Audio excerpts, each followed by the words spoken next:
Bonsoir à tous, bienvenue pour la conférence de clôture de cette deuxième journée des rencontres du développement durable que l'Institut Open Diplomacy co-organise aujourd'hui avec Bourgogne School of Business. On est très heureux de vous retrouver, vous êtes extrêmement nombreux à participer à ces débats. Je rappelle que vous pouvez évidemment interagir en posant des questions et même participer en venant à l'écran pour cette journée, faire bouger les lignes. On en a parlé plusieurs fois sur les motivations de cette transition écologique, la peur, le désir d'un modèle alternatif, la façon dont la démocratie elle-même se réinvente au fur et à mesure de cette transition, et évidemment la complexité de cette transition dont les dimensions sont multiples. Il est donc important de savoir rassembler toutes ces idées parce que pour faire bouger les lignes, il faut pouvoir aller de l'avant et on a bien besoin d'une vision claire de cette journée, d'une densité assez incroyable. Pour en parler, j'espère qu'on ne va pas ajouter trop de complexité, même si je suis sûr que le débat va être très dense. On a 6 orateurs, oratrices passionnantes. Manon Aubry, députée européenne, coprésidente de la gauche européenne, va nous rejoindre depuis Bruxelles. Mégé, dans un ordre protocolaire absolument indécent.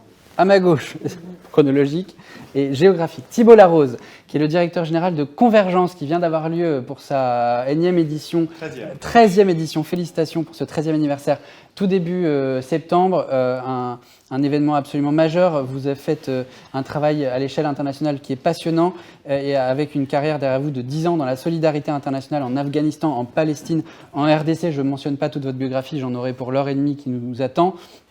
Juste après, géographiquement toujours, Flora Rebali, je ne sais pas si on prononce correctement, Gebali, voilà, je me tiens pour corriger, fondatrice de Coalition et autrice, alors ça, chacun choisit son mot, de Ma génération va changer le monde, livre que je vous conseille tous de lire parce qu'on a besoin de savoir que les jeunes ne sont pas qu'anxieux, ils ont aussi plein de projets. Merci Flora d'être avec nous. Juste ici, à ma droite, Sandy Arzur, qui est la directrice générale adjointe de Spark News.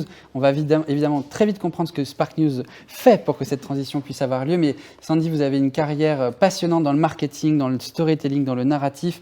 Ça fera très rapidement et facilement la transition avec mon ami Éric Sinclair, directeur général et fondateur de la BVA Nudge Unit. BVA, groupe d'études de l'opinion évidemment, mais Nudge Unit très particulière pour comprendre comment les comportements changent. Auteur, s'il en est, de plusieurs bouquins, mais notamment de Green Nudge, sorti en 2015 au moment de la COP 21, date dont on se souvient tous ici à Paris, depuis la Maison de l'Europe du 17e arrondissement. Et tout au bout, ici, Christian Clot, explorateur, membre de la Société française des explorateurs, je le mentionne, cette belle maison, directeur général de Human Adaptation Institute, absolument incroyable de vous avoir. Merci Christian d'être avec nous parce que c'est une parole qu'on entend très peu dans ce genre d'événement assez institutionnel. Je suis ravi tous de vous avoir, et en particulier Christian, avec ce regard très particulier. On va attaquer d'emblée parce que le sujet est d'une grande complexité. Je rappelle juste une simple règle du jeu.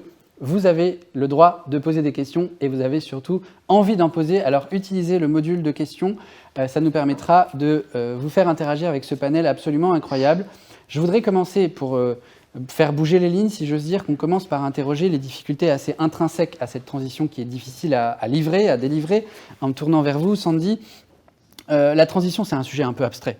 On a du mal à se rendre compte de ce qui se joue. Ça paraissait encore il y a très peu de temps, avant que Lighton ne parte en fumée en 24 heures, assez inaccessible, assez inintelligible. Comment est-ce qu'on peut traiter cette complexité sans, d'un côté, infantiliser les citoyens, qui ne sont pas non plus dévots, comme disait le bon vieux général, et sans non plus minimiser la portée de cette transformation qui est véritablement civilisationnelle? Comment est-ce qu'on s'y prend pour ça ? Alors Thomas, je vous remercie déjà pour cette question qui pose bien le sujet, parce qu'on est dans l'abstraction la plus totale, le plus clair du temps. Parce que c'est une transition vers quoi? En fait, tout le sujet réside là-dedans, vers quoi, pour où?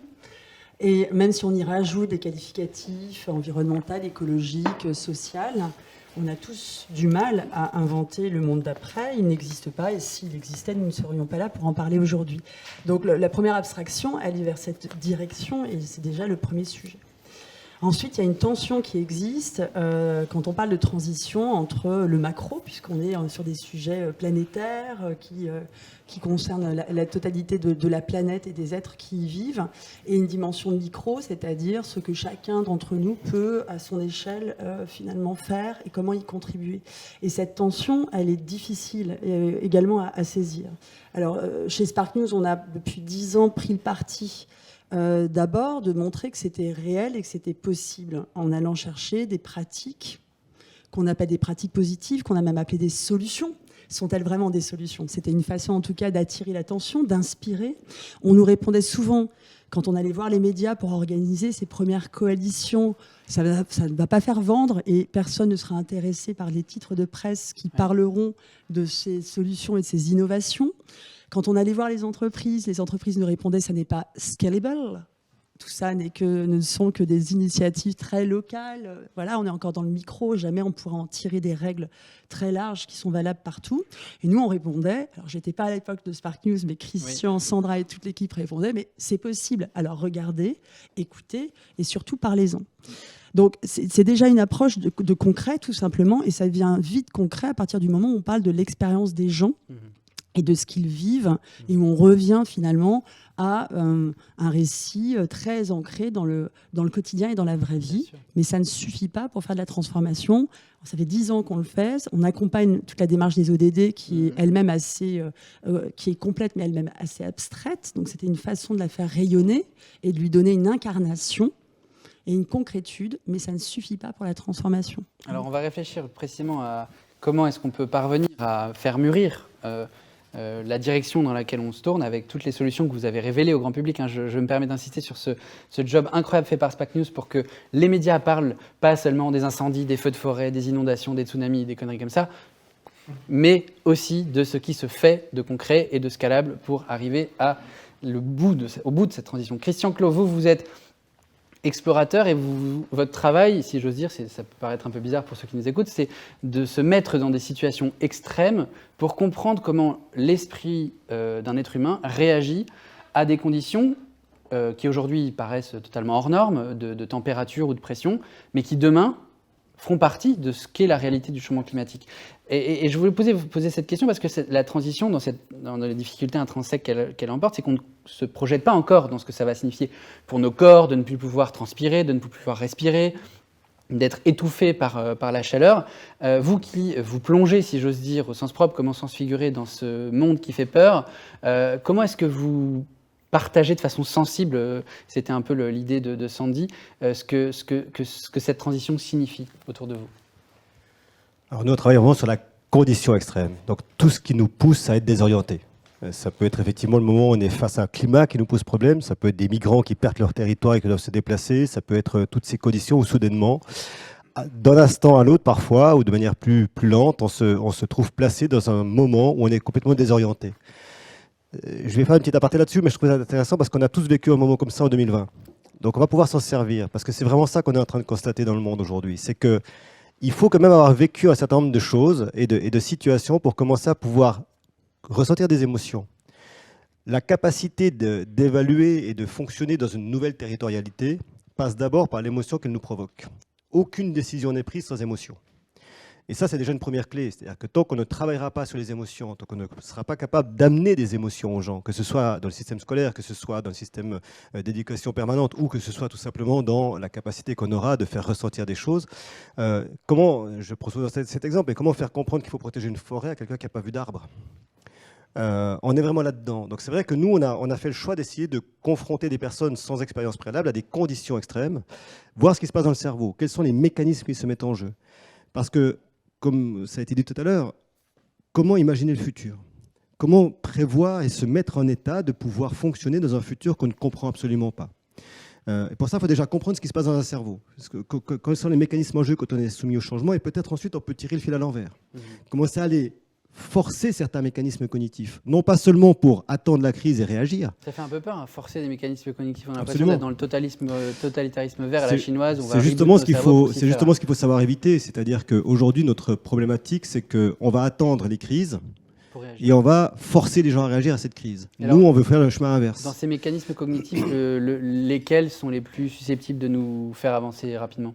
Alors clairement, de manière évidente, l'émotion préalable, arriver à comprendre une émotion qu'on n'a pas ressentie. Oui. C'est le principe même de la solidarité d'ailleurs. Hein. Oui. Pour pouvoir travailler avec quelqu'un, comment est-ce que je peux aider une personne si je ne comprends pas ce qu'elle est en train de vivre? Et c'est vrai que notre tendance, c'est de projeter ce que nous, on pense de nous-mêmes sur les autres. Et ça, c'est ce qu'on doit arriver à transformer. Donc il y a des tas de mécanismes en jeu là-dedans. Je pense qu'on pourra en parler longuement avec BVA, notre institut BVA. Mais il y a quand même une fonction qui est intéressante, c'est la peur. Et aujourd'hui, comme personne n'apprend à gérer la peur est négative. C'est-à-dire qu'aujourd'hui, on cherche à faire peur aux gens, on voit bien que ça les bloque plus que ça les aide à avancer. Il faut d'abord apprendre aux gens ce qu'est la peur et comment elle doit nous aider à trouver des mécanismes d'apprentissage qui nous permettent d'être mieux résistants et surtout de comprendre qu'il faut éviter certaines actions. Parce que la réalité est là, ça fait des années qu'on parle du problème. Oui.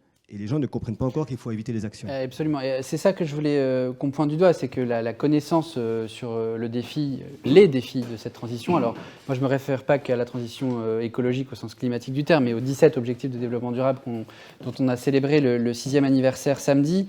Dépasser la peur, c'était un peu la question que je voulais vous poser, Thibaut, puisque Convergence, c'est un travail de plus d'une dizaine d'années sur les 3 zéros. Alors, pas le triple zéro de on n'y parvient pas, on n'y parvient pas, on n'y parvient pas, mais de réduction de la pauvreté, réduction des émissions de gaz à effet de serre. Et le troisième, vous allez nous le rappeler très rapidement, parce que je ne suis plus tout à fait capable de... Je vous dis les 3. Ouais. Zéro exclusion, zéro carbone et zéro pauvreté. Voilà. Donc là, on a vraiment les 17 ODD, si je veux dire, résumés en trois éléments très clairs. Un peu principaux. Et c'est ça, au fond, le désir d'un modèle alternatif, parce qu'il y a la peur, puis il y a le désir. Alors, comment est-ce que vous arrivez après 13 ans de travail pour essayer de projeter un monde positif, est-ce que ça porte? Est-ce qu'il y a enfin du répondant en face? Et est-ce que vous sentez qu'il y a un mouvement qui se déclenche ou est-ce qu'on est encore chou blanc là? Bon, je vais être un petit peu plus terre à terre, je vais pas être dans l'émotion préalable, etc. Je vais être un petit peu plus sur la partie économie, et parce que c'est finalement en transformant les modèles économiques qu'on considère chez Convergence, et on n'est pas les seuls à considérer ça, qu'on pourra vraiment faire changer les lignes, vraiment faire évoluer l'économie classique, disons. Mais pour expliquer un petit peu la chose et surtout notre cheminement de pensée ou nos origines, on s'accroche à une thèse qui vient d'un Britannique qui est du XVIIIe siècle, un économiste qui s'appelle Malthus, pour qui la population mondiale croît à une vitesse qui est beaucoup plus importante que les ressources naturelles dont elle a besoin pour survivre, en gros. Donc ça veut dire qu'on est face à un modèle sur deux jambes qui se paupérise, à une accentuation des inégalités, de la pauvreté, au sens propre, très clairement. Et même si on voit que dans le monde on a finalement une chute au sens de la valeur des inégalités, finalement, elle s'accroît quand on les prend vraiment intrinsèquement, que ce soit en France, en Europe, dans toutes les régions du monde. Donc nous, on est vraiment sur un modèle de conciliation, et je pense que c'est vraiment ça le mot qui est le plus important chez Convergence, et en tout cas qui est devenu le mot le plus important, qui est de concilier social, environnement et économie. Et ici, je mets volontairement économie à la fin parce que véritablement, le plus important, le plus prégnant maintenant, on considère que c'est l'impact social, que c'est l'impact environnemental, qui fait qu'on ne doit plus se référer uniquement, et je parle du système privé, je parle du système public aussi, à un référentiel qui est financier purement, mais très clairement intégrer toutes ces parties extra-financières qui sont le social, qui sont l'environnemental, pour faire bouger un petit peu les lignes. Donc c'est sur ces trois zéros finalement, hein, zéro exclusion, zéro carbone, zéro pauvreté, que maintenant on joue davantage qui sont finalement un résumé, hein, qui résume les 17 ODD, certes, mais surtout les 3 piliers du développement durable pour faire changer un petit peu les lignes.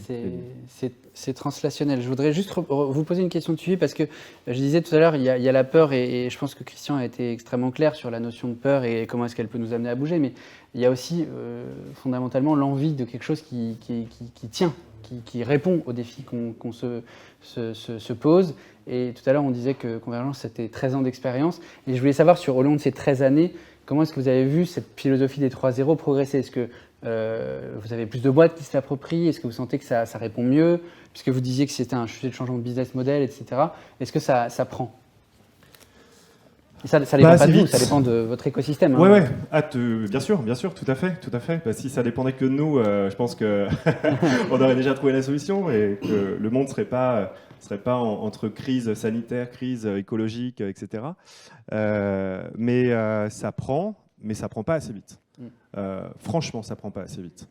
Et il y a beaucoup de choses qui sont en train de bouger, hein, que ce soit sur la partie secteur privé, notamment on a vu une initiative qui était portée par le G20 qui s'appelait Business for Inclusive Growth, qui rassemblait des boîtes du CAC 40, des grosses boîtes américaines, sur la réduction des inégalités, ça a été occidentales annoncé au G7 principalement. de Biarritz en 2019. Exactement, ça c'est les choses qui peuvent faire bouger les lignes.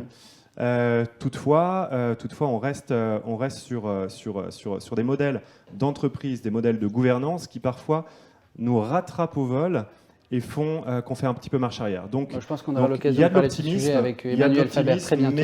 Mais il faut faire quand même très attention. Il faut mettre des garde-fous pour faire en sorte que tout ce qu'on est en train de faire collectivement en multi-acteurs évolue de bonne manière. Ce sujet d'urgence, c'est pourquoi je voulais me tourner vers vous, Flora, puisque ce livre, Ma génération va changer le monde, vous m'aviez confié quand on s'est parlé pour préparer l'échange que, au fond, c'est la logique des coalitions que vous portez avec l'entreprise que vous avez bâtie pour la constitution de ce type d'initiatives multi-acteurs qui permettent de délivrer sur chacun des ODD. Et votre éditeur vous a dit, mais c'est un propos parfaitement générationnel. Et la notion de génération, elle est au cœur de tout ça, parce qu'on l'entend, l'urgence, il y a des générations qui parlent de ça depuis Malthus, et ça fait quand même un petit bout de temps, hein, Malthus. Ouais. Hein. Donc, qu'est-ce qui fait que c'est devenu un sujet générationnel et que votre génération va répondre aux problèmes d'urgence alors juste avant de répondre, Malthus, je trouve que c'est excellent de le citer et qu'il faut le citer un maximum, parce que moi j'ai un souvenir très net de l'époque où j'étais lycéenne, donc c'était il n'y a pas si longtemps, mais quand même il y a quelques années. On nous avait expliqué à quel point Malthus avait tort. Et en fait, l'essentiel du cours était... Et en fait, ça m'a marqué, et je m'en souviens, parce que j'étais pas d'accord. Moi, je trouvais qu'il avait raison. Déjà, il y a 10-15 ans. Malthus avait raison, on va retenir ça. Bah non, mais c'est une question. Mais en tout cas, le cours d'éco qu'on enseignait il y a 15 ans à l'école, en France, était semi-propagandaire. C'est-à-dire qu'on nous expliquait à quel point Malthus avait tort, à quel point, avec les industries, l'hypercroissance, etc., tout ça était possible et on aurait de toute façon les moyens de nourrir la planète, peu importe combien on deviendrait. Et en parallèle, je commençais déjà à voir l'explosion démographique, etc. On commençait déjà à se sensibiliser un peu à ces sujets. Donc effectivement, Malthus est un bon non-référence à citer et à étudier peut-être différemment. Mais pour répondre sur l'angle générationnel des choses, c'est vrai que quand j'ai rendu mon manuscrit à mon éditeur, il n'y avait pas le mot génération écrit nulle part, parce que je pensais juste que c'était une personne qui livrait sa vision sur un sujet qui est l'engagement, la transition écologique et sociale. Et en fait, mon éditeur m'a dit, c'est incroyable, c'est impossible. Il a à peu près 70 ans. Il m'a dit, c'est impossible pour moi de penser comme ça. Et j'ai dit, ah bon, mais comment ça? Il m'a dit, c'est générationnel de la première à la dernière ligne. Donc, on va lui donner un titre générationnel, on va le tourner sur la génération. Et moi, je dis, ah bon, c'est logique, je parle d'où je me positionne, à savoir être une femme de 27 ans, bon, d'accord. Mais bon. Et il me dit, mais oui, c'est incroyable. Et en fait, je me suis rendu compte que ce que désormais Frédéric Dabi, le sondeur, appelle la fracture, lui, il dit carrément que les jeunes font sécession. Donc, il va encore plus loin que moi, que ces points de rupture, en fait, ils étaient assez inhérents à ma personnalité et à celle d'une génération. Alors, on sait, attention, hein, je ne dis pas du tout que je suis porte-parole de qui que ce soit, et on sait que c'est une génération qui est très hétéroclite, mais quand même.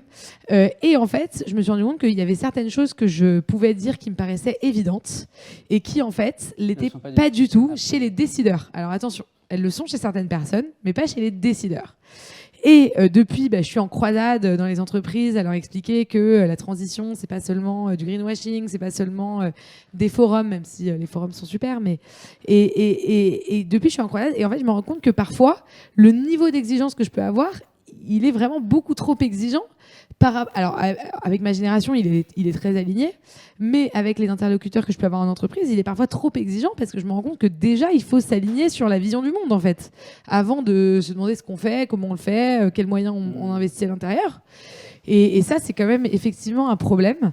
Moi, je pense qu'une des solutions pour y parvenir, c'est de donner un peu plus de pouvoir aux jeunes. Mais alors, c'est pas demain la veille, mais bon, c'est peut-être une solution. Alors, parler de pouvoir aux jeunes, on va recevoir très rapidement dans le panel une des plus jeunes eurodéputées de France, Manon Aubry, qui va se connecter avec nous d'ici peu de temps depuis Bruxelles. Donc, je garde ce bloc pouvoir aux jeunes parce que je pense que là, on est vraiment dans l'exemple de personnes d'une trentaine d'années qui ont pris la main sur un certain nombre de sujets. Je vais quand même poursuivre la conversation sur cette difficulté de faire avancer le sujet, parce que vous l'avez tous dit, grosso modo, on comprend le tableau. Pourquoi ça avance pas, quoi. Et donc, c'est aussi parce que c'est difficile de donner du sens à la transition elle-même. Sandy l'a dit tout à l'heure, on ne sait pas trop où elle va, cette transition, c'est qu'il faut transiter. Mais qu'au vadis, la réponse, on l'a pas encore trop. Et c'est pour ça que je voudrais qu'on s'interroge un peu sur la façon... ceux qui savent, les ODD, ils ont compris, 17 ODD, 169 cibles, grosso modo, le plan, il est bâti, quoi. Par contre, il faut donner du sens à cette transition, il faut embarquer les gens dans cette transition. Et embarquer, c'est le travail d'Eric, quotidiennement, avec la BVA Nudge Unique. Donc, j'ai dit BVA Nudge Unique, tu as vu ce que j'ai dit, Eric? C'est incroyable. Donc, Eric, je voulais savoir, avec BVA, comment vous travaillez sur précisément la façon de donner du sens à cette transition, et pas un sens vague, général, etc., mais un sens qui fait que quand on doit faire un choix, à un instant T, on fait le bon choix. Pas au sens moral du terme, mais on fait le choix qui va dans le sens de la transition. Comment est-ce que vous travaillez sur ça? Évidemment, avec des travaux universitaires qui sont extrêmement importants derrière. Oui, alors moi, je m'inscris exactement dans ce que tu as raconté. Je pense que si on veut être efficace par rapport à ce défi de la transition écologique, parce que le point de départ, c'est quand même dire, en gros, on est tous convaincus, bon, peut-être pas Trump et quelques gens bizarres, mais on est à peu près tous convaincus qu'il y a un problème, qu'il est important, qu'il est grave, que c'est peut-être la sauvegarde de l'espèce qui est en jeu. Et par rapport à ça, est-ce qu'individuellement et collectivement, on change à la rapidité, à la hauteur de ce qu'il faudrait? Non. Et pourtant, on est hyper conscient, s'il y avait des historiens dans 2 siècles qui travaillaient ou qui travailleront sur notre monde, c'est-à-dire ces gens étaient fous. Ils savaient et ils n'agissaient pas. Donc il y a un moment, on peut dire « Ah, il faut informer, il faut réinformer, il faut convaincre ». Oui, mais ce qu'on sait dans ma perspective, qui est celle des sciences comportementales, donc c'est une discipline d'abord académique qui est née dans les années 75, avec des chercheurs, dont maintenant 5 sont prix Nobel, qui se sont intéressés au cerveau, qui se sont intéressés à la prise de décision. Et en gros, qu'on démontrait, à mon sens, quelque chose qu'on sent tous individuellement, nous ne sommes pas des robots, nous ne sommes pas des homo economicus rationnels qui, parce qu'à un moment, on sait qu'il faut faire ça, on le fait. Donc c'est ça le point de départ, c'est si on veut être efficace, il faut construire des actions qui sont faites pour les humains et pas pour des super robots qui, convaincus qu'il faut faire quelque chose, le font. Parce qu'on sait tous les jours, on a des bonnes résolutions tous les jours, le 1er janvier, tiens, je voudrais faire plus de sport, je voudrais perdre 10 kilos, je voudrais être plus gentil avec un tel, je voudrais, etc., etc. Et puis le 15 janvier, en gros, on pense à autre chose. Pourquoi? Pas parce qu'on est méchant, pas parce qu'on n'y croyait pas, parce que nous sommes humains. Qu'est-ce que ça veut dire? Ça veut dire qu'on est émotionnel, éminemment émotionnel, qu'on est sociaux, qu'on est contextuel et qu'on est influencé par ce qu'on appelle des biais cognitifs qui vont faire en sorte qu'il va y avoir une déviation entre notre jugement rationnel, ce qu'il faudrait qu'on fasse, et la réalité de ce qu'on fait. Je vais donner un tout petit exemple, moi qui m'est beaucoup frappé. On a construit un immeuble Nudge qui cherche à encourager des bons comportements au quotidien, des comportements éco-responsables. Un mot, le mot nudge. Ah oui, est-ce que tu voudrais bien juste le définir parce que c'est un mot anglais et oui, c'est un mot anglais qui veut dire coup de pouce. C'est la théorie dite de l'incitation, c'est-à-dire qu'à partir du moment où on connaît bien la manière dont les humains prennent des décisions, conscientes, non conscientes, à partir de ce moment-là, on peut être plus efficace dans les solutions qu'on propose. Voilà. Parce qu'on elles sont parfaites. Donc nous, on appelle ça créer une architecture de choix qui va encourager, c'est un mot qui est très important en Nudge, qui va encourager l'adoption d'un comportement qui est bénéfique pour l'individu, la communauté ou la planète, selon les cas de figure. Merci pour la définition. Donc on peut reprendre l'exemple de l'immeuble. L'exemple, il est très simple, c'est de se dire, on a, avant de construire cet immeuble, et c'était observer, c'est ce qu'on fait toujours, les comportements des habitants parisiens. Et un jeune m'avait expliqué qu'il était à fond dans cette génération, très focalisé, très authentiquement, vraiment avec passion et conviction sur l'importance de la planète, à quel point il était dedans. Et puis on observe dans son appartement, et qu'est-ce qu'il y avait? Il y avait des cordons pour recharger l'iPhone, pour recharger le machin, il y avait la télé en veille, il y avait tout un tas de choses. Après on lui a dit, mais regarde, tu dis que tu veux sauver le monde, et toi, individuellement, ton comportement, il n'est pas exactement ce qu'il faudrait qu'il soit. Il me dit, ah oui, mais j'arrive aux 8 heures de boulot, etc., je suis cuit au moment de me coucher, je ne vais pas les débrancher, je ne vais pas... Pourquoi? Parce qu'il est humain. Donc, qu'est-ce qu'on a construit? On a construit avec un équipement électrique, on a construit un petit bouton posé sur sa table de nuit et qui éteint d'un seul coup l'ensemble des appareils que lui considère, c'est-à-dire bien sûr pas le frigo ou des trucs comme ça. Donc en un geste facile, il va passer de son intention, ce qu'il va avoir à faire, à la réalité. Donc le nudge, c'est ça, les sciences comportementales, c'est ça que ça essaye de faire, comprendre la réalité de l'humain, comprendre la réalité de ses problèmes, que ça soit un dirigeant d'entreprise. Un dirigeant d'entreprise, il a des actionnaires, il a un EBITDA à développer, il a comment je prends en compte la réalité de cet environnement et j'essaye de réorganiser l'environnement, le système d'incitation, pour que, naturellement, le choix qu'il fasse soit celui, en l'occurrence, des gestes éco-responsables. Merci Eric, parce que ça nous permet de comprendre jusqu'où il faut aller dans le détail. Oui, c'est un art d'exécution. Nous sommes les humains sont des êtres de friction, c'est-à-dire qu'on a envie de faire quelque chose, puis hop, allez, je le fais pas, et je le ferai demain. Et demain, c'est un monde qui arrive jamais. Bon, demain, nous, on a appelé CRDD Faisons 2030 dès 2022, donc oui. On est aligné sur ce sujet. De l'art de l'exécution, je pense que c'est aussi l'art de gouverner qui est fondé comme ça, mais il y a quand même un problème fondamental qu'on a pointé du doigt tout à l'heure, c'est que même si on était capable d'exécuter de façon très précise le petit bouton qui va bien construire, malheureusement, vu la systématicité du changement, le bouton, va falloir le trouver. Donc, je reviens vers Sandy Arzur de Spark News, précisément parce qu'il y a un sujet sur le narratif, sur l'imaginaire de cette transition. On navigue constamment entre dystopie et utopie, entre ça a l'air tout rose, c'est pas crédible, et ça a l'air tout noir, j'en veux pas. Alors, comment est-ce qu'on fait émerger un récit qui donne envie? C'est votre métier de faire ce travail-là avec Spark News pour faire coexister la peur et le rêve. On n'est pas dans le délire onirique, on est dans comment est-ce qu'on se projette dans l'avenir. Alors le premier point, il va rejoindre des éléments qui ont été abordés, c'est de travailler à 3 niveaux. Donc on dit tête, cœur, corps, pour faire simple, c'est tout le rationnel avec lequel évidemment on agit. Le cœur, parce que d'un seul coup, il faut qu'on soit dans une dimension émotionnelle, sinon on ne se met pas effectivement en mouvement. Et le corps pour la mise en action. Pour pouvoir se projeter à un moment, à un récit dominant. On est pris dans un récit dominant aujourd'hui, alors on peut le qualifier de plein de façons différentes, le capitalisme ultra-financiarisé, post-réganien, on peut dire ça comme ça pour l'instant, et on n'a pas d'alternative. Donc quand on nous dit faisons émerger un nouveau récit, il est où ce nouveau récit? Est-ce qu'on me le propose d'en haut et dans ce que l'on propose une vision du monde, on pourrait appeler ça à une autre époque, on l'aurait appelé une idéologie. Bien on n'a sûr. pas. On n'a pas. Donc à un moment, je ne vais pas commencer à changer pour autre chose que je ne connais pas, parce que je suis retenue fondamentalement par le fait qu'on ne me propose pas un récit qui soit clair. Mais moi, j'ai la capacité, à mon échelle, de faire émerger un récit, à l'échelle d'une entreprise, parce qu'effectivement, l'entreprise a un rôle clé à jouer dans cette transition. Donc, la méthode de récit, le récit, aujourd'hui, tout le monde l'a à la bouche. Vous l'entendez dans les mots des politiques, des artistes. J'allais vous demander, parce Et que c'est quoi le mot récit, il est à la fois passionnant parce qu'il faut donner une histoire à raconter que les gens peuvent suivre, comme des enfants qu'on veut emmener dans un apprentissage.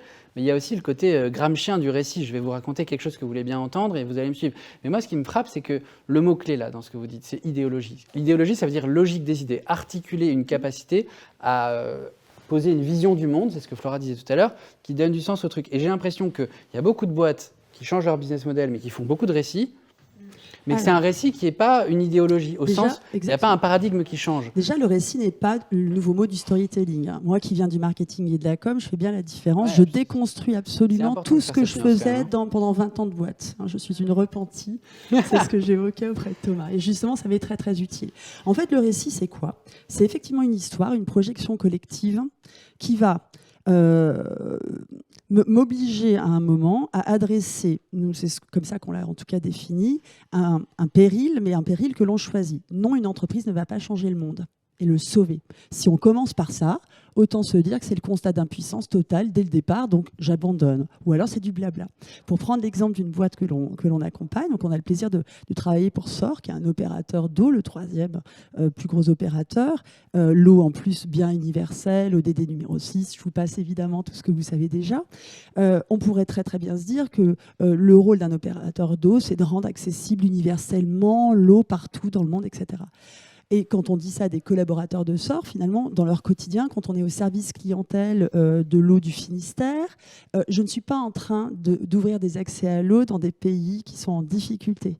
Je suis juste en train de gérer l'eau aujourd'hui dans une situation de réalité qui est la réalité de notre pays. Donc à un moment, quand on veut embarquer les collaborateurs SOR, et c'est le travail qu'on fait avec eux, on choisit le péril qu'on va adresser. Donc ça départ, rendre l'eau accessible partout dans le monde, c'est sur les territoires sur lesquels on intervient, identifier des vrais périls. Donc, un problème de disponibilité. Et je vous assure que quand on commence à ne plus avoir de l'eau accessible en France, pas seulement pour remplir sa piscine, mais parce que la collectivité est obligée de vous dire que vous ne pouvez pas pendant quelques jours parce qu'on a un stress hydrique, vous vous en rappelez toute votre vie. Et ce souvenir-là de cette situation sert à mettre en mouvement.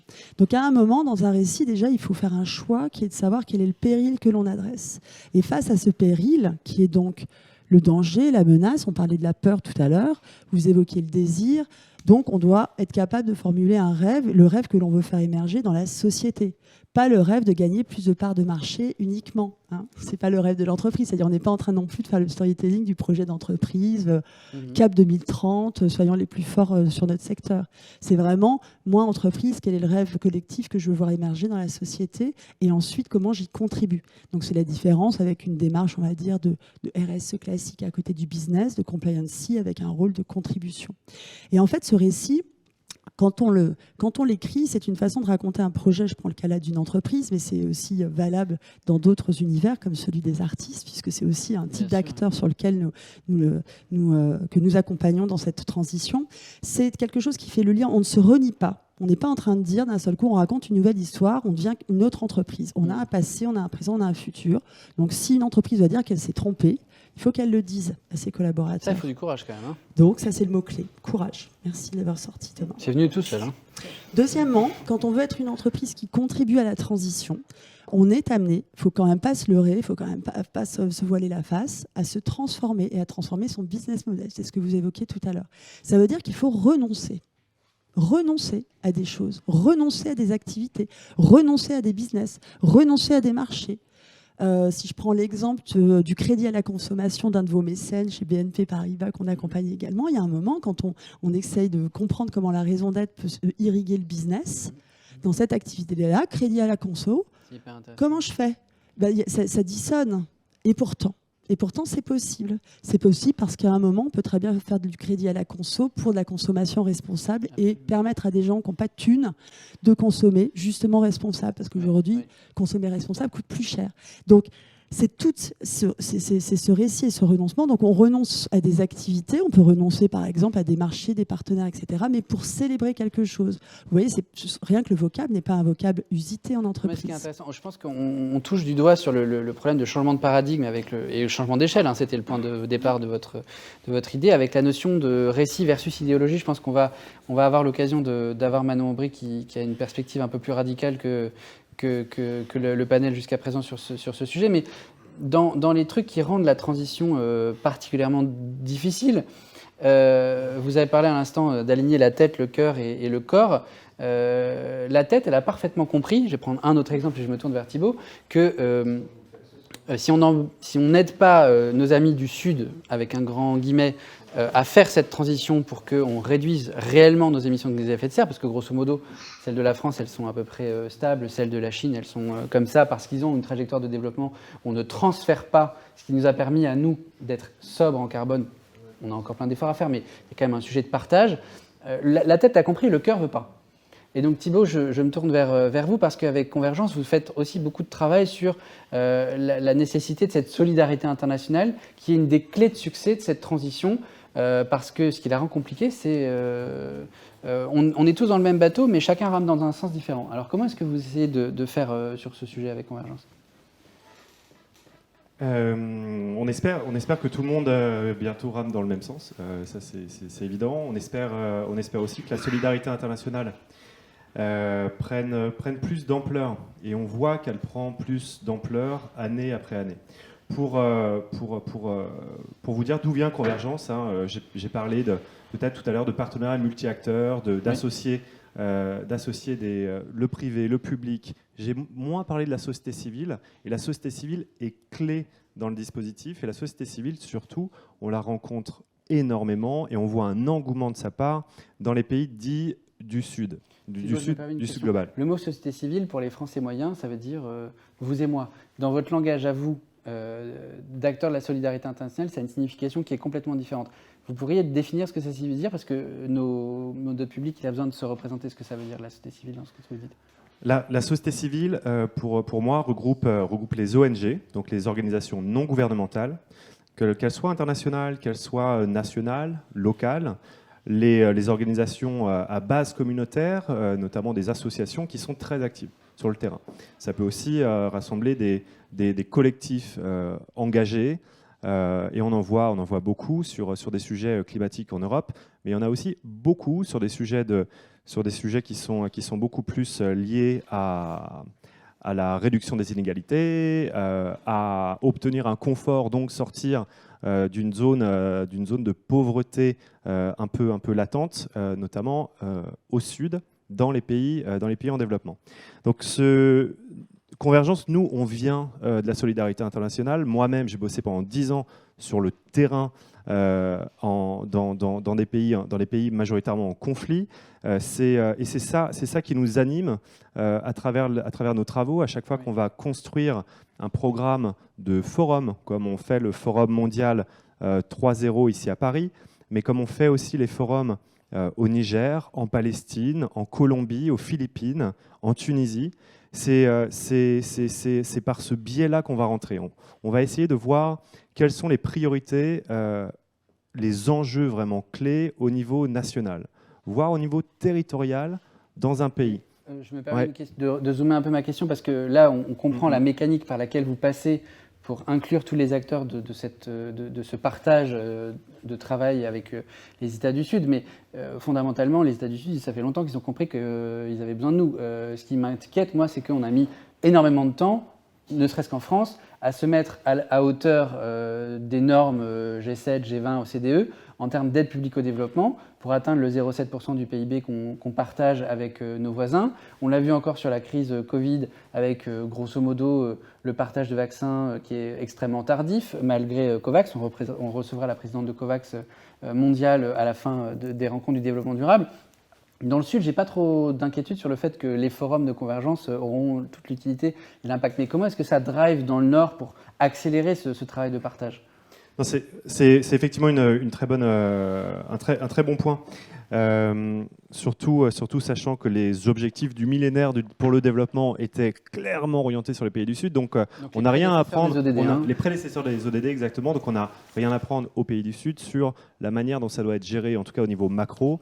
Mais ce que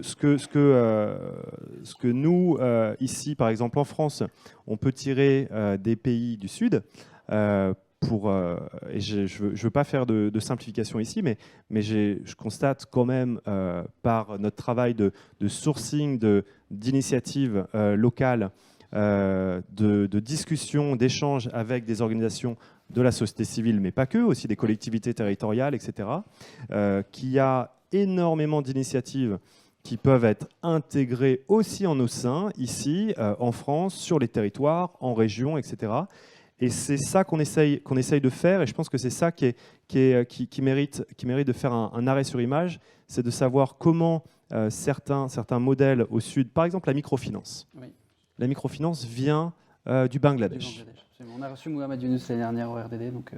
Et brillant homme, absolument incroyable, et qui d'ailleurs pousse pour un monde 3.0. Hein. On partage ça en commun, on a une personne de proximité entre Convergence et Younous.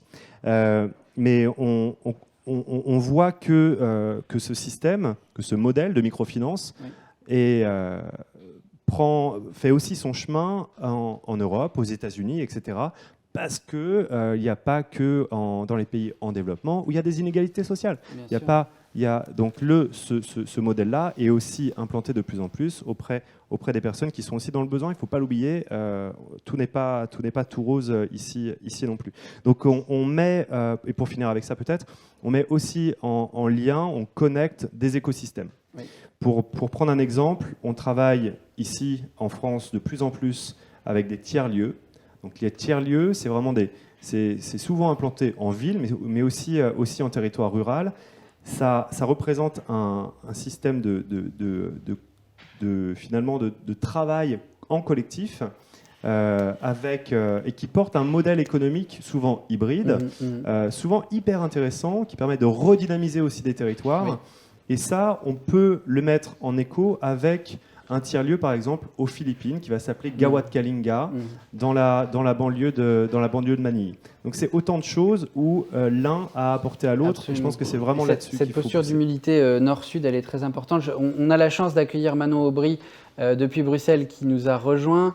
Je crois que Manon va pouvoir apparaître à l'écran. Merci. Bonjour Manon Aubry, merci d'être avec nous. Je sais que vous étiez entre deux réunions de groupe et de commission. On est très très content de pouvoir vous avoir à nouveau avec nous après votre venue l'an dernier depuis Bruxelles.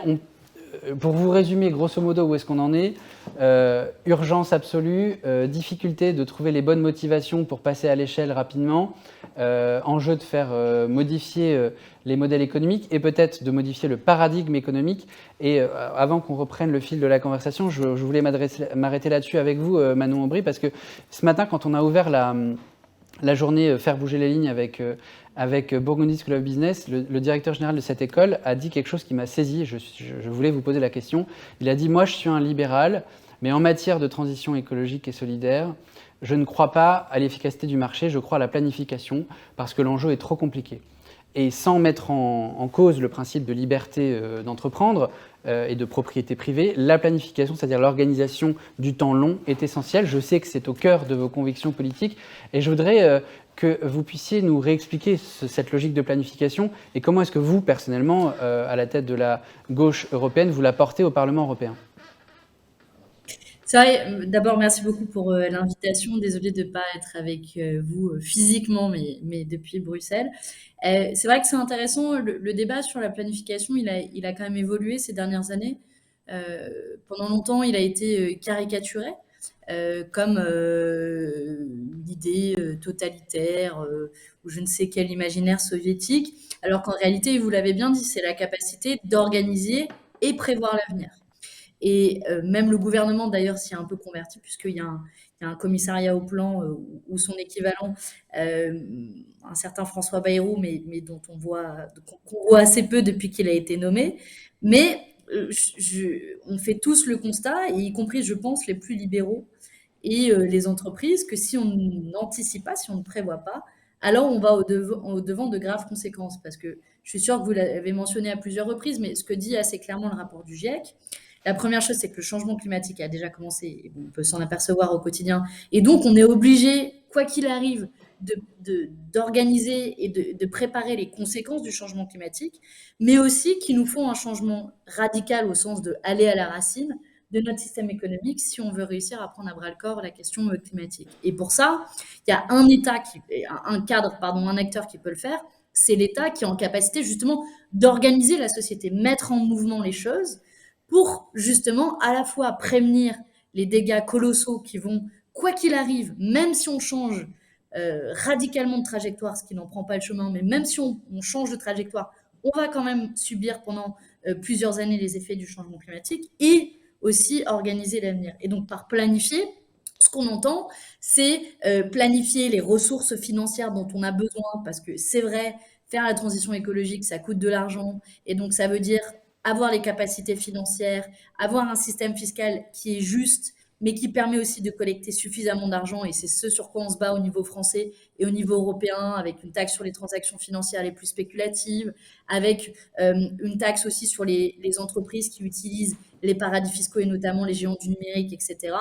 C'est planifier l'organisation, et on le voit en ce moment avec la flambée des prix de l'énergie, que derrière, en filigrane, il y a aussi la question de la mise en concurrence et du fait qu'une mission aussi essentielle que fournir de l'énergie aux gens, en fait, dans la distribution, on ne peut pas le mettre en concurrence parce que sinon, c'est aussi une des raisons des flambées des prix qu'il faut organiser, mais organiser aussi la production d'autres formes d'énergie. Et là aussi, ça s'organise au niveau de l'État. Si on veut changer notre système agricole pour qu'il soit moins productiviste, plus respectueux de l'environnement, là aussi, ça s'organise au niveau de l'État parce que c'est accompagner les agriculteurs. On ne veut pas les abandonner au bord du chemin, déjà qui vivent dans des conditions extrêmement difficiles. Et donc, tout ça, ça veut dire avoir un cadre collectif de délibération qui est la démocratie, mais aussi derrière avoir un cadre d'organisation à travers les services de l'État qui sont les plus à même d'anticiper, de prévoir et d'organiser la suite. En tout cas, c'est ce que nous, on entend par planification et qui peut, je l'espère, nous protéger davantage. Maintenant, je me permets une question de suivi parce que vous avez répondu de façon extrêmement claire à la première partie de ma question et pas encore sur la deuxième partie qui était à l'échelle européenne, là où est votre champ de bataille à vous. Comment ça se passe? Parce que quand vous terminez par changer de cadre, j'entends depuis de nombreuses années le dirigeant de votre mouvement politique, Jean-Luc Mélenchon, dire qu'il faut faire sauter le cadre bruxellois, des traités qui nous empêchent de tout un tas de choses, du cadre de la Banque Centrale Européenne, etc. etc. Le cadre alternatif qui permet de planifier, quelles sont ces institutions fondamentales et comment est-ce que vous êtes en mesure de faire passer ce message à l'échelle européenne? Parce que, grosso modo, tout le monde l'a compris, cette transition, elle n'aura pas lieu si elle n'est pas faite à l'échelle européenne. C'est une super bonne question et en plus c'est un débat intéressant que je pense qu'on va avoir dans le cadre de la campagne présidentielle et qu'on va avoir aussi dans le cadre de la présidence française du Conseil qui démarre en janvier prochain. Nous, notre analyse, c'est d'abord que ce qui est fait au niveau européen est largement insuffisant. Pour faire très court et très bref, l'objectif que s'est donné la Commission européenne, c'est un objectif de réduction de 55% des émissions de gaz à effet de serre, sachant que pour respecter les accords de Paris, à minima, il faudrait 65%.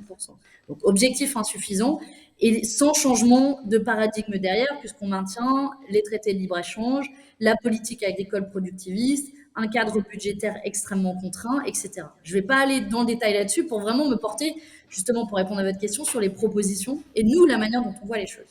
On est assez pragmatique en réalité et on dit que pour mettre en œuvre un certain nombre de nos propositions à l'échelon national, ça contreviendrait au droit européen. Pour rester sur le cadre du marché de l'énergie que je mentionnais juste avant, si aujourd'hui on a privatisé et on est dépendant du marché de l'énergie, c'est une injonction de la Commission européenne. Si aujourd'hui on signe des accords de libre-échange à tire-larigot, c'est aussi ce qui nous pousse au niveau européen. Si demain on voulait dans les appels d'offres publics privilégier par exemple la production locale et biologique, ce serait en contradiction avec le droit de la concurrence européen. Et donc nous, ce qu'on propose, c'est une méthode au niveau européen qui repose sur deux piliers principaux. Le premier, c'est la bataille et le rapport de force et la confrontation qu'il faut mener. C'est pas un gros mot. La confrontation, tout le monde le fait sur la scène européenne. C'est de la politique et nous, on le ferait non seulement avec un mandat démocratique, mais pour des objectifs écologiques. Et pour ça, on a des outils. On a les outils, la politique de la chaise vide, ça a été utilisé par De Gaulle. On a aussi un chantage qu'on peut exercer sur le budget au vu de notre contribution à l'échelon européen, qui sont des outils qui sont utilisés par les autres États européens, souvent d'ailleurs à mauvais escient. Je pense en la Hongrie et à la Pologne, par exemple, pour les remises en cause de l'état de droit. Et puis ensuite, on le dira, quand un certain nombre de directives nous empêchent, par exemple, de garder dans le giron public nos barrages hydroélectriques, notre secteur de l'énergie, alors on assumera de désobéir à ces règles-là, pas pour le plaisir de désobéir, je vous rassure, mais juste parce que ce sont aujourd'hui le seul moyen d'arriver à nos fins et à remplir nos objectifs écologiques. Et à vrai dire, vous savez, Emmanuel Macron lui-même désobéit déjà, par exemple sur les normes de pollution de l'air. Donc je préfère désobéir sur la directive européenne qui m'empêche de privilégier la production locale et biologique, ou qui m'empêche de garder dans le giron public nos TER, notre fret, nos barrages hydroélectriques, plutôt que faire comme le fait Emmanuel Macron, de désobéir sur les normes de pollution de l'air. Et je pense que ce débat européen, il faut l'avoir pour se donner les moyens véritablement, et potentiellement, et je finis là-dessus, entraîner d'autres États dans notre sillage. Parce que si on le fait, de nouveau, c'est pas pour tout faire péter au niveau européen. Au contraire, c'est pour se donner les moyens de créer un cadre, un rapport de force à l'échelon européen qui fait de la question écologique une véritable priorité, et donc qui donne les moyens à cette ambition écologique, à savoir une révision, de refonte totale des politiques, notamment du droit de la concurrence, qui sont à mon sens un des plus gros problèmes à l'heure actuelle au niveau européen. Merci beaucoup Manon Aubry. Après la désobéissance civile, la désobéissance écologique, on a bien compris où ça se jouait. Je dis ça pour rappeler qu'on est en plein, avant la présidence française de l'Union européenne que vous avez mentionné, en pleine conférence sur l'avenir de l'Union européenne, et que tous ces sujets que vous avez mentionnés, c'est d'ailleurs pour ça que la Commission européenne nous a soutenus dans le cadre des rencontres du développement durable, sont à l'ordre du jour pour que les citoyens puissent y participer. Je les invite tous, ceux qui nous écoutent, aller sur la plateforme de la conférence sur l'avenir de l'Europe pour que ces rencontres permettent de faire émerger des idées qui peut-être iront dans le sens de ce que Manon Aubry a mentionné à l'instant. Vous avez dit, Manon Aubry, à l'instant, rapport de force. Moi, quand je pense à rapport de force, je pense à masse critique pour faire cette transition, à passer le cap de ce qu'on a dit tout à l'heure. Flora, je voulais me retourner vers vous à nouveau. Vous l'avez dit tout à l'heure, parfois vous vous confrontez au mur d'entreprises qui ont une vision du monde qui est tellement différente de ce que notre génération attend. Je dis notre parce qu'on a à peu près le même âge. Fondamentalement, j'ai l'impression de se dire l'entrepreneuriat ne suffit pas. Ça fera un titre de James Bond formidable. Vous serez peut-être la prochaine James Bond quand Daniel passera la main. Mais n'empêche que ça ne suffit pas de l'intrapreneuriat. Il y a aussi la logique des coalitions. Les coalitions que Manon Aubry au niveau politique mentionnait, mais les coalitions aussi d'acteurs que vous portez. Alors expliquez-nous comment ça fonctionne cette logique-là. Bien sûr, donc moi Coalition déjà c'est le nom de mon entreprise sociale et c'est son métier aussi. C'est que moi j'ai travaillé d'abord en politique parce que je pensais que c'était en politique qu'on s'occupait des affaires d'intérêt général. J'ai été partiellement satisfaite. Après, j'ai travaillé avec les grands groupes. Je me suis rendu compte que c'est formidable. Les grands groupes, ça a beaucoup de pouvoir d'agir. Ça a beaucoup c'est des États dans l'État. En fait, quand une entreprise a 100 000, 150 000, 200 000 salariés, c'est presque un petit État dans l'État. Je me suis rendu compte que c'était aussi partiellement la réponse. Et après, je me suis dit, les startups, c'est vachement bien les startups. Et en fait, alors c'est partiellement la réponse aussi parce que ils sont vraiment encore plus que les autres dans cette dynamique d'hypercroissance. C'est même la définition de leur modèle et de leur raison d'être, pour le coup. Et en fait, je me suis rendu compte que j'avais pas envie de travailler pour l'un ou l'autre. J'avais envie de travailler pour la transition écologique et sociale. Et en fait, mon but, c'est de conduire la transition écologique et sociale, que ce soit grâce à l'État, aux entreprises, etc. Finalement, et je crois qu'on est tous d'accord là-dessus, c'est que finalement notre objectif, il est plus grand et du coup plus petit. C'est ça qui est compliqué. Et donc je me suis dit, en fait, l'idée, c'est de partir d'un problème. Donc par exemple, et d'ailleurs je vais donner un problème social parce qu'on parle beaucoup d'écologie et ces 2-3 dernières années, la crise du Covid a été vraiment accélératrice et c'est tant mieux. Mais il ne faut pas oublier, quand on parle de ESG, il ne faut pas oublier le S, donc le social, et le G qui est la question de la gouvernance, mais notamment le social, parce qu'on parle beaucoup d'écologie, dans quel monde on a envie d'aller, mais on oublie un peu où est-ce qu'on est déjà aujourd'hui. Et donc la question des coalitions, elle se pose sur des questions sociales par exemple. Donc on pourrait prendre la question de l'inclusion de personnes handicapées, on pourrait prendre la question des violences faites aux femmes et de l'égalité femmes-hommes dans les entreprises. C'est quand même des sujets qu'on a dans le débat public depuis 20 ans, 30 ans, et sur lesquels on a quand même l'impression de ne pas avancer. Et il y a il y a une nouvelle vision très inclusive portée par les politiques du handicap, c'est super, mais les entreprises quand même majoritairement, elles préfèrent encore payer l'amende sur le non-recrutement que de recruter. Autre sujet, il y a des phénomènes de société que personnellement je trouve formidables, que sont les MeToo, Balance ton port, etc., qui permettent quand même à beaucoup de femmes de s'émanciper et de prendre la parole sur ces sujets. Et on voit encore dans les entreprises que l'égalité femmes-hommes, notamment salariale, ne bouge pas. Quand il s'agit de violence, c'est pareil, etc. Et donc je me dis, on part d'un problème, donc ces deux-là là, c'est vraiment 2 problèmes. On a vu que chacun a avancé ses pions, mais que personne n'a réussi à solutionner le truc. Et on essaie de remettre tout le monde à sa bonne place pour se dire comment on fait pour que ça marche. Donc, par exemple, l'État, il le fait déjà, hein, il le fait très bien même. Il crée beaucoup de dispositifs d'incitation au recrutement de personnes handicapées, par exemple. Donc, il y a tout un tas de dispositifs, etc.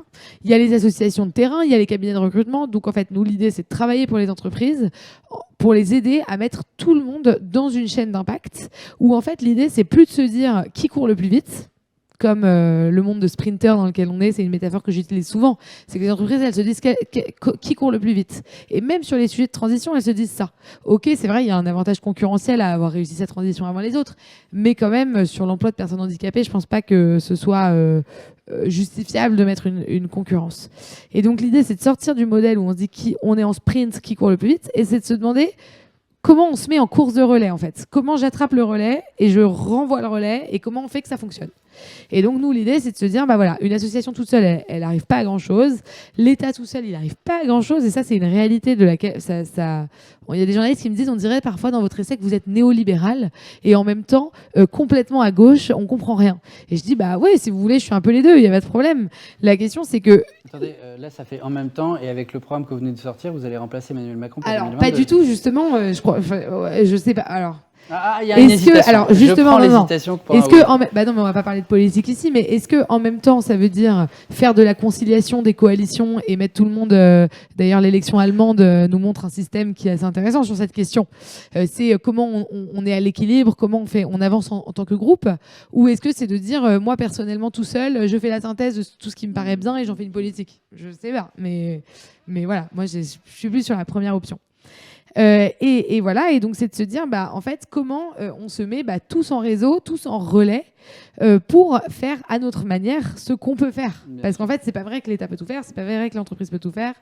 Bon, voilà. Cette logique de la coalition, on l'archive parce que c'était aussi ce que Thibaut disait tout à l'heure en mentionnant Business for Inclusive Growth, qui était la coalition portée par le G7 en 2019 sur la réduction des inégalités.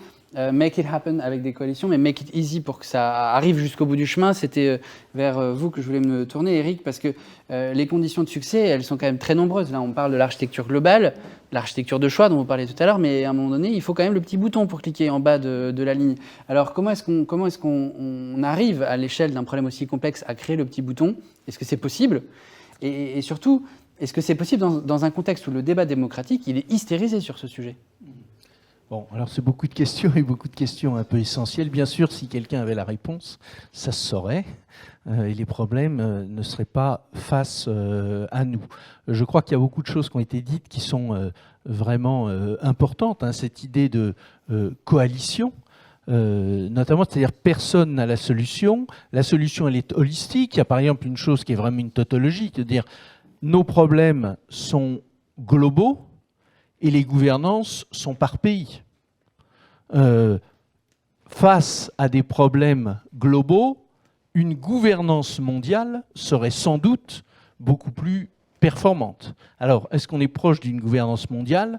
Ça, sans doute pas. Et quand je parle d'une gouvernance, c'est pas des forums de discussion qui prennent X années pour se mettre d'accord sur des solutions qui sont le minimum acceptable par le moins engagé des pays. Néanmoins, on sent bien intuitivement que ça part du haut, donner du sens, avoir une vision, penser le long terme, et en même temps, il y a un mépris, souvent, des décisionnaires d'entreprise ou des décisionnaires publics sur l'exécution du dernier mètre. Il y a un prof de la Rutman University qui s'appelle Dilip Soman qui a écrit un bouquin qui s'appelle The Last Mile. Si vous voulez changer les comportements de quelqu'un, que ce quelqu'un soit un collectif, soit un individu, soit un dirigeant, il faut réfléchir à l'exécution du dernier mètre. Un mot, c'est pas un autre, une couleur, ça a un impact, un support utilisé, ça a un impact.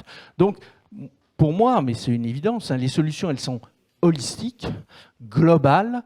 Il faut travailler, on a des leviers d'action en tant que politique publique, on a la loi, et de temps en temps, oui, il faut utiliser la loi.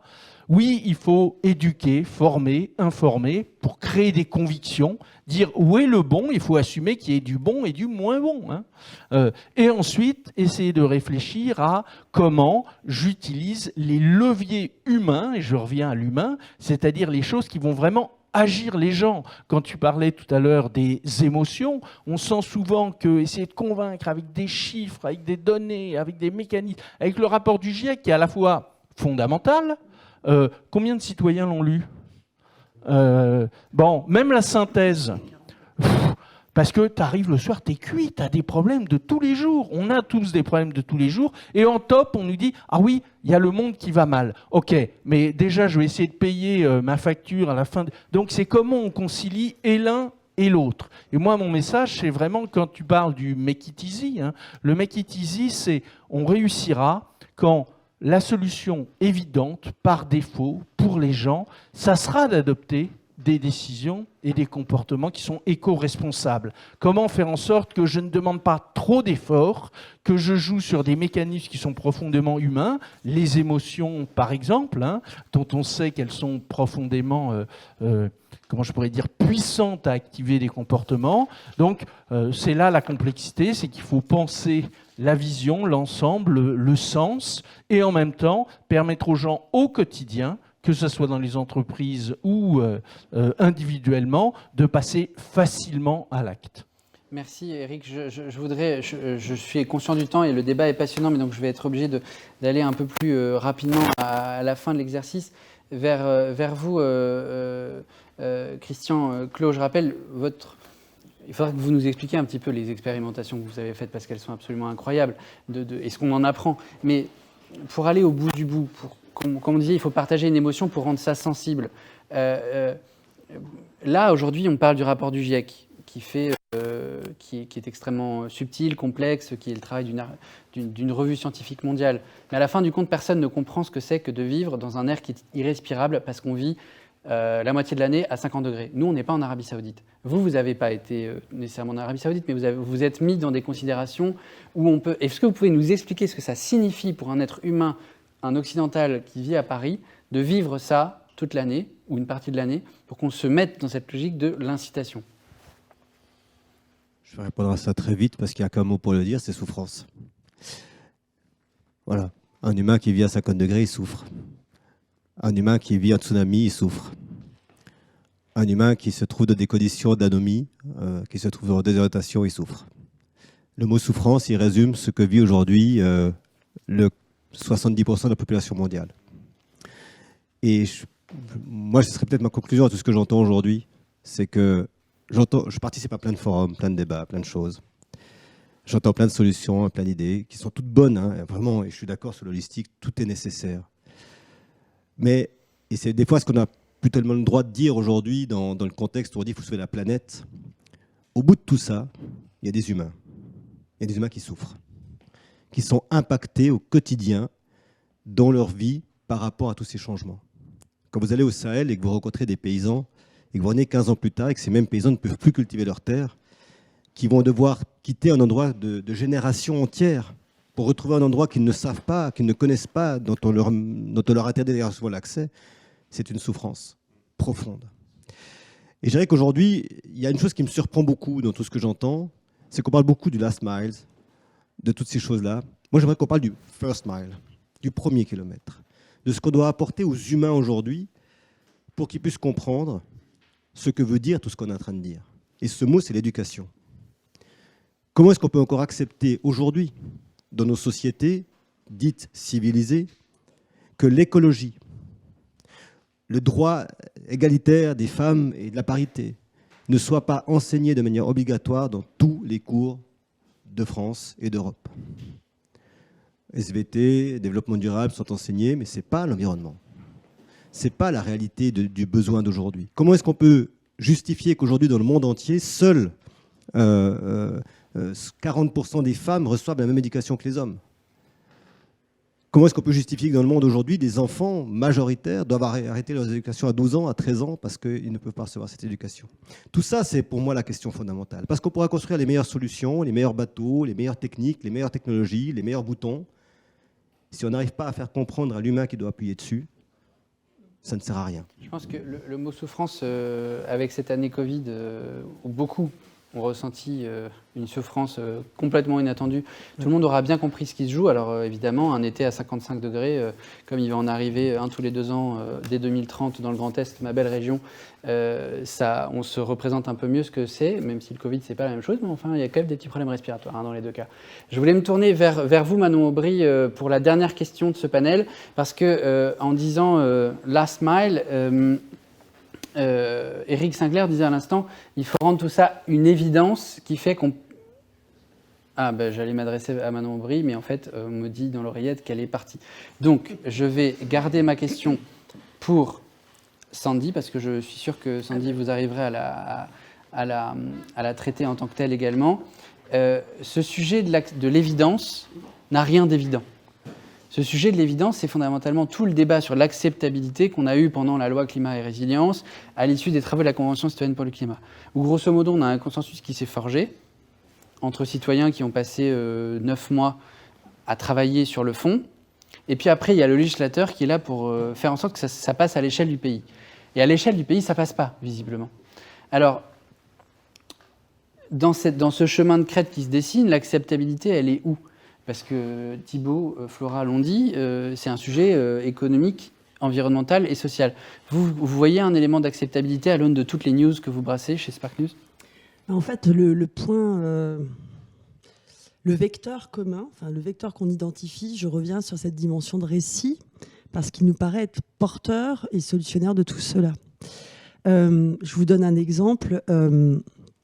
Quand on fait aborder par des artistes et des scientifiques dans un supplément de Technicart les sujets de biodiversité, d'alimentation, etc., je peux vous dire que ça prend d'un seul coup une autre teneur parce qu'ils font un récit qui n'a rien à voir avec la biodive, l'alimentation, l'agriculture, dans lequel on traite des verticales sous une forme quasiment technique, hyper intéressante pour nous qui discutons aujourd'hui ici, pour bien structurer nos échanges.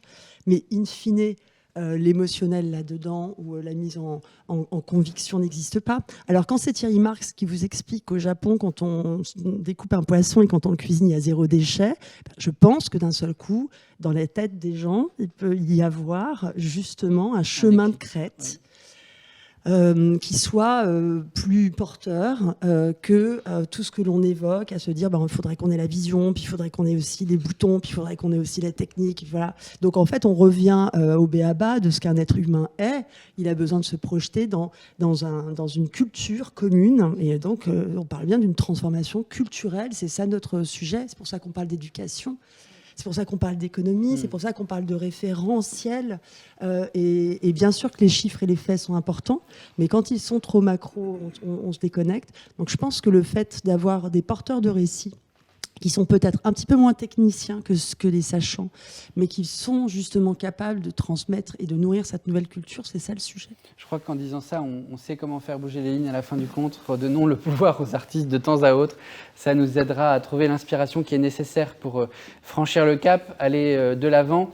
Peut-être, comme je le disais d'introduction, faire 2030 dès 2022. En tout cas, c'est la promesse qu'on essaie de poursuivre avec ce débat démocratique des rencontres du développement durable. Je le rappelle, labelliser la France en transition pour que précisément on avance, et on avance le plus vite, le plus fort, de façon la plus inclusive possible. Et labelliser également conférence sur l'avenir de l'Europe, parce que ces débats ne sont pas pour le plaisir de papoter, ça fait toujours du bien, mais c'est là pour que vous puissiez vous faire une opinion et participer à ce que l'Union européenne a mis en place pour qu'elle pense ses politiques publiques en vous incluant dans le débat. Merci à toutes et à tous, vous avez été extrêmement enrichissants dans ce panel. Merci à Burgundy School of Business d'avoir co-organisé avec nous cette journée. On se retrouve toujours pour parler d'Europe, puisque c'est la prochaine étape, le 30 septembre, avec l'ENA, sur cette journée « Construire une Europe durable ». À très bientôt. Merci à tous.